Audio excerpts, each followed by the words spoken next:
بسم اللہ الرحمن الرحیم. السلام علیکم ورحمۃ اللہ وبرکاتہ. ارجو من اللہ سبحانہ وتعالی ان تکونوا بصحۃ وسلامۃ وعافیہ. اللہ سبحانہ وتعالیٰ سے امید ہے کہ آپ سب بخیر و عافیت ہوں گے. آج انشاءاللہ عربی سیکھنے کے حوالے سے ایک نئے سبق کے ساتھ حاضر خدمت ہوں. آج ہم پڑھیں گے کہ اگر ہم نے خریداری کرنی ہو گھر کی ضرورت کی چیزیں یا فرنیچر گھر کی، تو کیسے ہم گھر میں جو ضروری چیزیں ہیں جیسے کہ صوفے ہیں، قالین ہیں، فریج ہیں، ان کو عربی میں ہم کیسے بولیں گے، عربی میں ان کو کیا کہا جائے گا، اور جب ہم نے ان چیزوں کو خریدنا ہو تو کیسے ہم عربی میں خریداری کر سکیں گے. تو چلیں ہم اپنے سبق کی طرف چلتے ہیں. بسم اللہ الرحمن الرحیم. جی آج یونٹ نمبر 3 اور لیسن نمبر 2 ہے، اور آج ہم نے گھر کے فرنیچر کی خریداری شراء الاثاث المنزلی، ہوم فرنیچر شاپنگ کے حوالے سے عربی میں بات چیت سیکھنی ہے. جب آپ خریداری کی غرض سے مارکیٹ میں یا پھر دکان میں چلے جائیں گے تو وہاں پہ اگر آپ نے کہنا ہو کہ مجھے کچھ فرنیچر چاہیے، تو اس کے لیے آپ بولیں گے اريد بعض الاثاث. اريد بعض الاثاث. خریدار کو عربی میں مشتری بولا جاتا ہے، اور فرنیچر کو عربی میں الاثاث بولا جاتا ہے یا الاثاث المنزلی. تو اس کے جواب میں مثال کے طور دکاندار آپ کو جواب دے گا، آپ بیڈ روم کے لیے کیا خریدنا چاہتے ہیں. دکاندار کو عربی میں البائع یعنی فروخت کرنے والا، البائع فروخت کرنے والا، المشتری خریدنے والا. ماذا تريد تشتری لغرفة النوم. آپ کو کیا چاہیے بیڈ روم کے لیے، بیڈ روم کے لیے آپ کیا خریدنا چاہتے ہیں. ماذا تريد تشتری لغرفة النوم. ماذا تريد تشتری لغرفة النوم. غرفة النوم کے لیے یعنی بیڈ روم کے لیے جس کمرے میں سوتے ہیں، النوم سونے کو بولا جاتا ہے، غرفة النوم سونے والا کمرہ. تو ماذا تريد تشتری لغرفة النوم. تو جواب میں خریدار بولے گا مجھے ایک بیڈ اور ایک پردہ چاہیے. اريد سريرا وستارة. سریر بیڈ کو بولا جاتا ہے اور ستارہ پردے کو بولا جاتا ہے.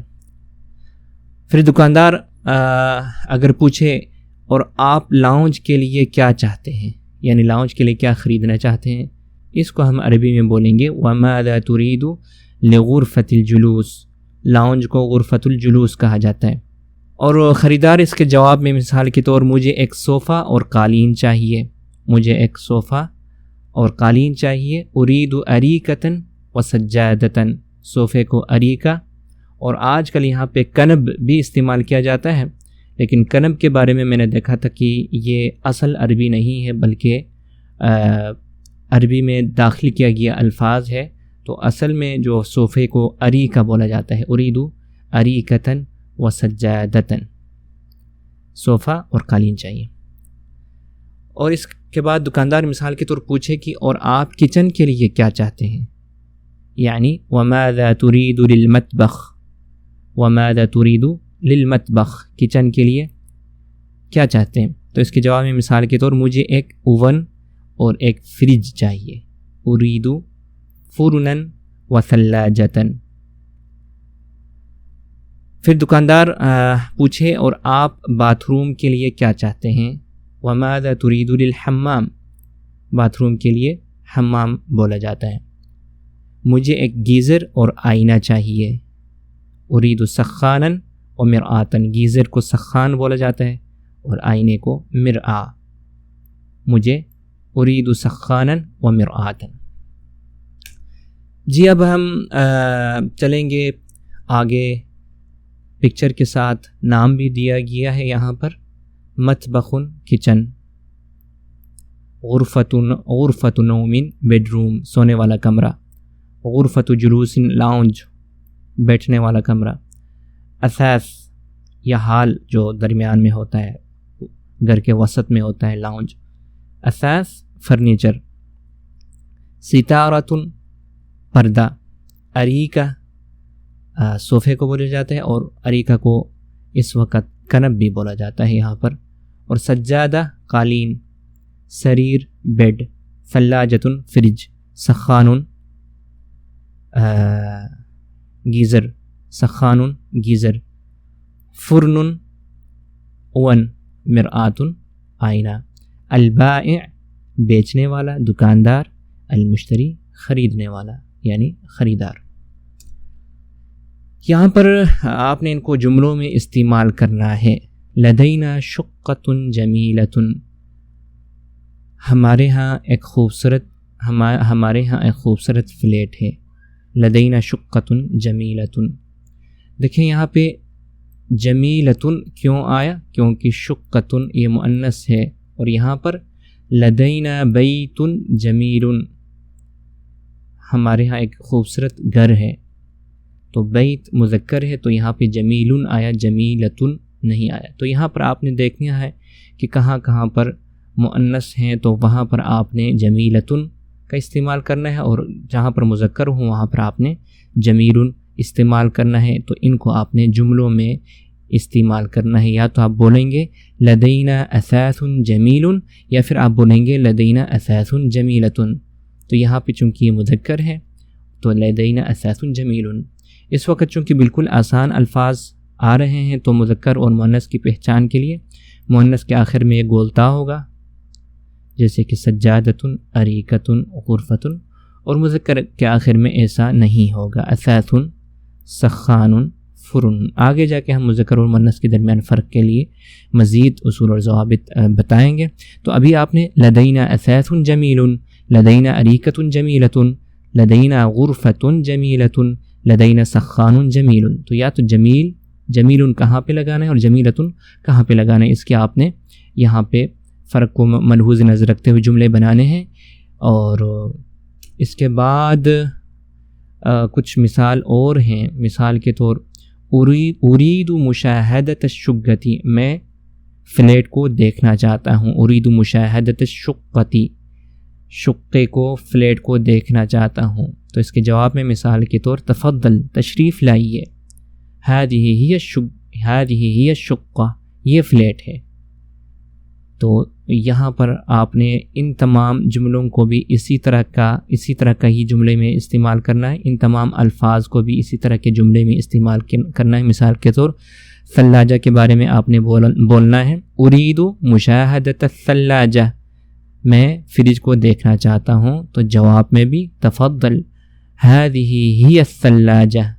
تو یہاں پہ هذه اور ہی کیوں استعمال ہوا؟ کیونکہ یہ ثلاجہ مؤنث ہے، تو ہو سکتا ہے هذا ہوا بھی استعمال کرنا پڑے آپ کو، اس لیے اگر مذکر ہو، مثال کے طور یہ مذکر ہے تو اس کے بارے میں آپ نے کوئی آپ سے اس خواہش کا اظہار کرے کہ وہ بیڈ کو دیکھنا چاہتے ہیں، تو عربی میں بولیں گے ارید مشاہدۃ السریر، میں بیڈ کو دیکھنا چاہتا ہوں۔ تو جواب میں آپ نے بولا ہے تفضل، تشریف لائیے، هذا هو السریر، یہ بیڈ ہے۔ تو یہاں پہ آپ نے هذه هي السریر نہیں بولنا، کیونکہ هذه آخر میں ہا اور ہیا یہ مؤنث کے لیے استعمال ہوتا ہے، اور یہ ہم نے بہت شروع کے اسباق میں پڑھا تھا۔ تو جنہوں نے شروع کے اسباق میں ہمارے ساتھ رہے ہیں وہ انشاءاللہ اپنے آپ میں عربی سیکھنے کے حوالے سے امپرومنٹ اس کو دیکھنے کو ملے گی، اور انشاءاللہ وہ اس کو پتہ چلے گا کہ کہاں پہ ہادہ استعمال کرنا ہے اور کہاں پہ ہادی ہی استعمال کرنا ہے۔ اب یہاں پہ دیکھیں المرآ، ہادی ہی المرآ بولیں گے، الفرن ہادہ هو الفرن بولیں گے، اور الاریکہ ہادی ہی الاریکہ۔ تو اس چیز کو آپ نے مد نظر رکھنا ہے۔ مزید تھوڑا سا مثال یہاں پر دیا گیا ہے تاکہ آپ ان چیزوں کو اور ان کو عربی میں کیا بولا جاتا ہے یہ اچھی طرح آپ یاد کریں۔ ماذا تريد، آپ کو کیا چاہیے؟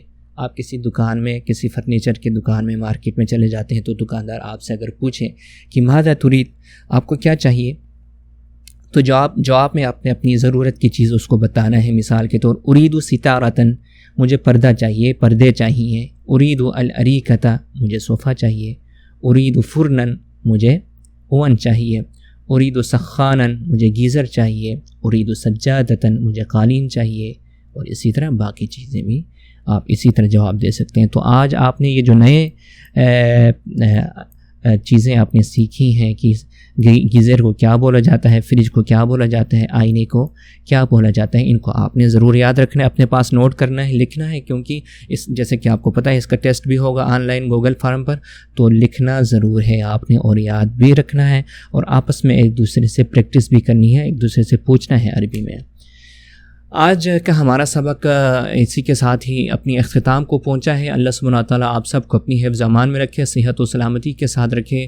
انشاءاللہ کل ایک نئے سبق کے ساتھ ملیں گے۔ جیسے کہ آپ کو پتہ ہے کہ ہم یہ جو اسباق ہیں یہ ایک العربیہ بین یدیک سعودی عرب سے نکلا ہوا عربی سیکھنے کے بہت بہترین عالمی انٹرنیشنل لیول پر بنایا ہوا نصاب ہے جس سے ہم استفادہ کر رہے ہیں، اور اسی طرح مدینہ یونیورسٹی میں جو کتاب پڑھایا جاتا ہے اللغہ العربیہ لغیر ناطقین بہا، اس سے بھی ہم اختصار کر کے اس کو بھی سامنے رکھ کر ملحوظ نظر رکھے ان اسباق کو بنایا گیا ہے۔ تو امید ہے کہ انشاءاللہ اس سے آپ کو فائدہ ملے گا۔ اللہ سبحانہ تعالیٰ آپ سب کو اپنی حفظ امان میں رکھے۔ کل تک کے لیے اجازت، اللہ حافظ۔